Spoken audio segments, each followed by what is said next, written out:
শীত তো প্রায় শেষ হতেই চললো। একঘেয়েমি ফুলকপি খেয়ে খেয়ে আর ভালো লাগছে না, তাই আজকে অন্যরকমভাবে ফুলকপি দিয়েই দারুণ স্বাদের একটা রেসিপি শেয়ার করব। রেসিপিটা হলো ফুলকপির কাটলেট কারি বা কোপ্তা কারি। নমস্কার বন্ধুরা, আমি ঝর্ণা সিম্পল রেসিপির আরেকটা নতুন ভিডিওতে আপনাদের সবাইকে স্বাগতম জানাই। কেমন আছেন সবাই? আশা করছি ভালো আছেন।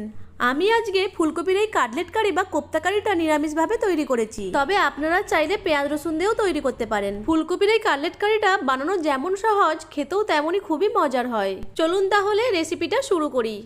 ফুলকপির কাটলেট কারি বা কোপ্তা কারি বানানোর জন্য প্রথমেই আমি এখানে মিডিয়াম সাইজের একটা ফুলকপিকে টুকরো করে কেটে নিয়ে ভালো করে জল দিয়ে ধুয়ে একটা বোলে নিয়ে নিয়েছি।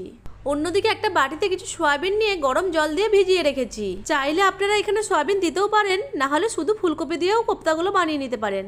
অন্যদিকে গ্যাসের ফ্লেম অন করে একটা কড়াইয়ে জল নিয়ে জলটাকে গরম করে নিয়েছি। জল গরম হলে গরম জলের মধ্যে 1 চামচ লবণ আর হাফ চামচ হলুদ দিয়ে ভালো করে মিশিয়ে নেব।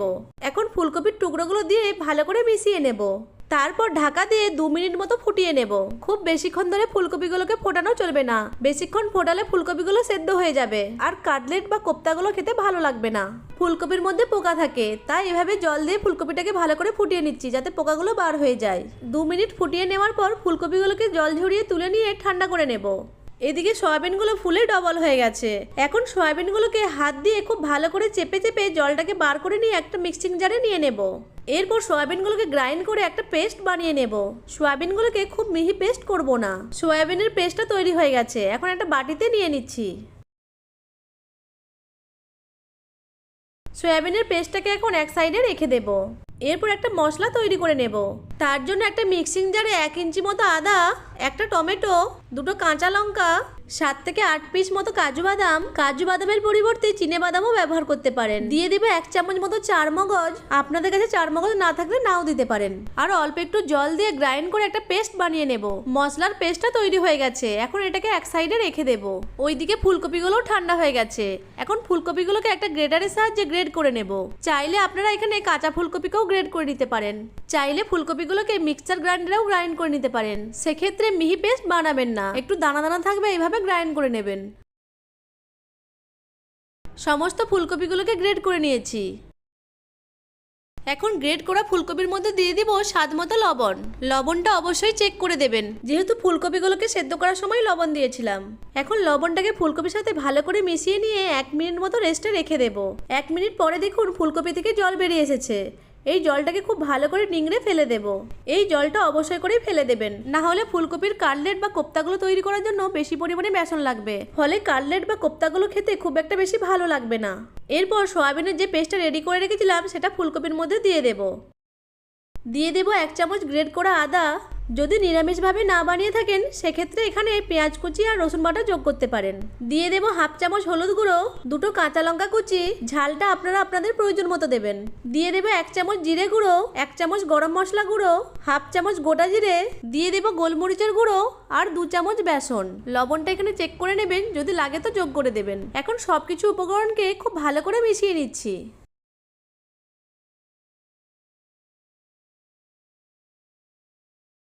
কাটলেট বানানোর জন্য মিশ্রণটা একদম রেডি হয়ে গেছে।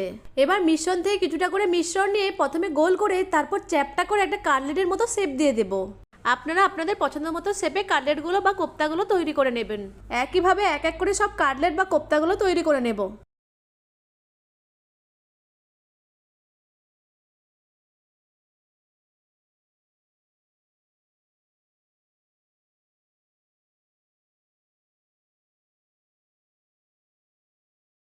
সব কাটলেট বা কোপ্তাগুলো তৈরি করে নিয়েছি। এখন এগুলোকে ভেজে নেব। তার জন্য গ্যাসের ফ্লেম অন করে একটা কড়াই বসিয়ে তাতে সরষের তেল দিয়ে তেলটাকে গরম করে নেব। চাইলে কাটলেটগুলো রিফাইন তেলেও ভেজে নিতে পারেন, কিন্তু কারিটা বানানোর সময় সরষের তেল দিয়েই বানাবেন। তেল গরম হয়ে গেলে গরম তেলের মধ্যে এক এক করে কাটলেটগুলো ছেড়ে দেব। গ্যাসের ফ্লেমটাকে মিডিয়ামে রেখে কাটলেটগুলোকে ভেজে নেব। কাটলেটগুলোর এক পাশ ভাজা হয়ে গেলে উল্টিয়ে অপর পাশটিও ভেজে নেব।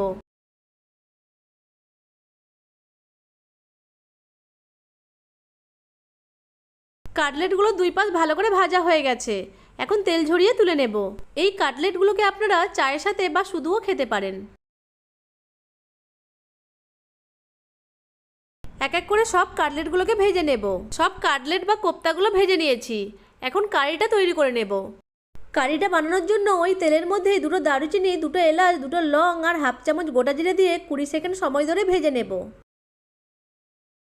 এরপর যে মশলাটা তৈরি করে রেখেছিলাম সেটা এর মধ্যে দিয়ে দেব। নেড়ে চেড়ে মশলাটাকে খুব ভালো করে কষিয়ে নেব। এরপর মশলার মধ্যে দিয়ে দেব 1 চামচ জিরে গুঁড়ো, 1 চামচ ধনে গুঁড়ো, 1 চামচ হলুদ গুঁড়ো, 1 চামচ কাশ্মীরি লাল লঙ্কার গুঁড়ো। আমি মশলাটা তৈরি করার সময় কাঁচা লঙ্কা ব্যবহার করেছিলাম, তাই ঝালের জন্য আমি এখানে কোনো লঙ্কা গুঁড়ো ব্যবহার করিনি, আপনারা চাইলে করতে পারেন। আর দিয়ে দেবো স্বাদ মতো লবণ। সব উপকরণগুলোকে খুব ভালো করে মিশিয়ে নেব। দিয়ে দেব 2 টেবিল চামচ মতো ফেটানো টক দই। টক দইটাকে মশলার সাথে ভালো করে মিশিয়ে নেব।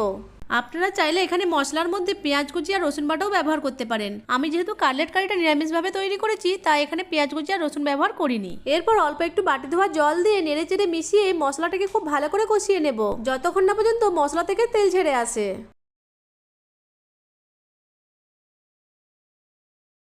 মশলাটাকে খুব ভালো করে কষিয়ে নিয়েছি আর মশলা থেকে তেলও ছেড়ে দিয়েছে। এই পর্যায়ে মশলার মধ্যে 1 কাপ জল যোগ করে ভালো করে মিশিয়ে নেব। আপনারা যেই পরিমাণ গ্রেভি খেতে পছন্দ করবেন সেই পরিমাণ বুঝে জল যোগ করে দেবেন। এখন হাই ফ্লেমে গ্রেভিটাকে ফুটিয়ে নেব। দিয়ে দেব হাফ চামচ মতো চিনি। চিনিটাকে নেড়ে চেড়ে গ্রেভির সাথে মিশিয়ে নেব। এরপর গ্রেভির মধ্যে হাফ চামচ মতো গরম মশলা আর কিছু ধনেপাতা কুচি দিয়ে ভালো করে মিশিয়ে নেব।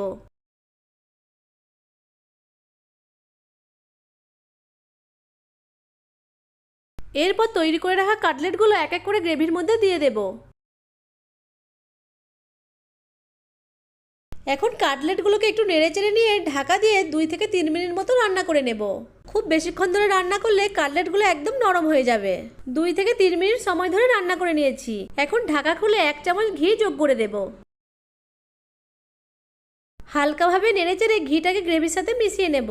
ফুলকপির কাটলেট কারি বা কোপ্তা কারিটা একদম তৈরি হয়ে গেছে।